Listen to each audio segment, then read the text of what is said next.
జవహర్ నగర్లో 1000 ఎకరాలు ఉంది ప్రభుత్వానికి. మూసీలు ఉన్న పేదోళ్ళందరికీ తలా 150 గజాలు చేసి ఇచ్చి ఇందిరమ్మ ఇల్లు కట్టిద్దాం. రాండి సన్నాసులారా, ముందుకు రాండి, పేదోళ్ళు కట్టిద్దాం. ఎవరైతే నమ్మి మోసపోయి కట్టుకున్నారో వాళ్ళ ఇండ్లు కట్టడానికి ఎంతైందో నష్టపరిహారం ఇద్దాం, ప్రభుత్వం ఖజానా నుంచి పంచుదాం. రాండి, అందరం కూర్చొని పంచుదాం ఒకటే వేదిక మీద. ఇవాళ ఈ ప్రాంతంలో ఎంపీ ఆయన మాట్లాడుతుండు.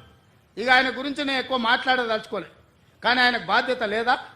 ఎంపీకి గెలిచినావు కదా, మోడీ దగ్గర నుంచి ఏం తెస్తావు తీసుకురా. గుజరాత్లో అహ్మదాబాద్లో సబర్మతి రివర్ ఫ్రంట్ నరేంద్ర మోడీ కట్టుకోవచ్చు అంట, కానీ నరేంద్ర మోడీకి ఊడిగం చేస్తాడంటే కానీ మూసీ రివర్ ఫ్రంట్ మాత్రం తెలంగాణలో కట్టొద్దంట. ఏం న్యాయమా ఇది? ఇక్కడ ఉన్న ప్రజలే కాదు, నువ్వు కూడా బతకనీకి వచ్చినోనివే. నువ్వు బతకనీకి వచ్చినావు, ఓట్లు వేయించుకున్నావు, ఎంపీ అయినావు. కానీ వాళ్ళు మాత్రం మూసీలు అదే మురికి కూపంలో ఉండాలనా? వాళ్ళందరినీ చక్కదిద్దాల్సిన బాధ్యత నీకు లేదా? రా ఈటల